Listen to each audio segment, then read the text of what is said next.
বন্ধুগণ, আপনারা জানেন কি ফিফা বিশ্বকাপের 10টি গুরুত্বপূর্ণ নিয়ম পরিবর্তন করা হয়েছে। চলুন জেনে নেই কোন কোন নিয়মগুলি এবারের বিশ্বকাপে আমরা প্রথমবারের মতো দেখতে পাচ্ছি। নম্বর 10, দল সংখ্যা বৃদ্ধি। এই বিশ্বকাপে 48টি দল অংশগ্রহণ করবে, যা পূর্ববর্তী 32টি দলের তুলনায় 16টি বেশি। নম্বর 9, নতুন গ্রুপ ফরম্যাট। দলগুলো 12টি গ্রুপে বিভক্ত হবে, প্রতিটি গ্রুপে থাকবে 4টি করে দল। প্রতি রাউন্ড থেকে প্রথম এবং দ্বিতীয় স্থান অধিকারী দল মোট 24টি এবং সেরা 8টি তৃতীয় স্থান অধিকারী দল, অর্থাৎ মোট 32টি দল পরবর্তী রাউন্ডে যাবে। পূর্বের নিয়মে পরবর্তী রাউন্ডে যেত 16টি দল। নম্বর 8, ম্যাচ সংখ্যা বৃদ্ধি।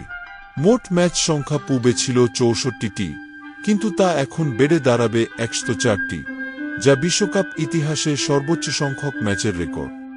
নম্বর 7, টুর্নামেন্টের সময়সীমা। টুর্নামেন্টটি 39 দিন ব্যাপী চলবে, যা পূর্ববর্তী 32 দিনের তুলনায় 7 দিন বেশি। নম্বর 6, নতুন নকআউট রাউন্ড।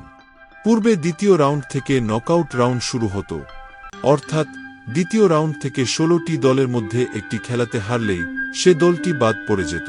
কিন্তু এবার 32টি দল নিয়ে একটি নতুন নকআউট রাউন্ড যুক্ত হয়েছে, অর্থাৎ দ্বিতীয় রাউন্ডে দলের সংখ্যা পূর্বের তুলনাতে দ্বিগুণ, যা টুর্নামেন্টে অতিরিক্ত উত্তেজনা যোগ করবে বলে মনে করা হচ্ছে। নম্বর 5, হাফ টাইম শো। বিশ্বকাপ ফাইনালে প্রথমবারের মতো সুপার টাইম পাস বা হাফ টাইম শো অনুষ্ঠিত হবে, অর্থাৎ হাফ টাইমের বিরতিতে থাকবে লাইভ কনসার্টের মতো আকর্ষণীয় অনুষ্ঠান, যা দর্শকদের জন্য হবে একটি বিশেষ আকর্ষণ। নম্বর 4, 2-এর অধিক স্বাগতিক দেশ। এই প্রথমবারের মতো 3টি দেশ, যুক্তরাষ্ট্র, কানাডা এবং মেক্সিকো একসঙ্গে বিশ্বকাপের আয়োজন করবে। যৌথভাবে 3টি দেশের ওয়ার্ল্ড কাপ আয়োজন এবারই প্রথম।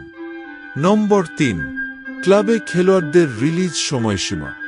এবার ফিফা ফুটবল ক্লাবগুলোকে তাদের খেলোয়াড়দের 25শে মে এর মধ্যে জাতীয় দলে খেলবার জন্য ছেড়ে দিতে হবে বলে ঘোষণা করে দিয়েছে। নম্বর 2, মাঠের বাইরে বল স্পর্শ সংক্রান্ত আইন।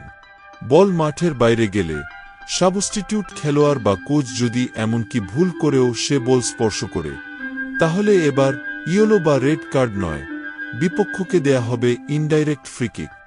নম্বর 1, অফসাইডের ক্ষেত্রে এআই প্রযুক্তির ব্যবহার।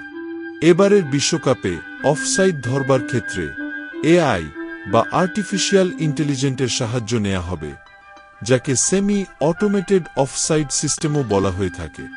এটি এমন একটি উন্নত প্রযুক্তি যা রেফারিদের দ্রুত ও নির্ভুলভাবে অফসাইড সিদ্ধান্ত নিতে সাহায্য করে, তবে চূড়ান্ত অনুমোদন রেফারিদের কাছেই থাকবে।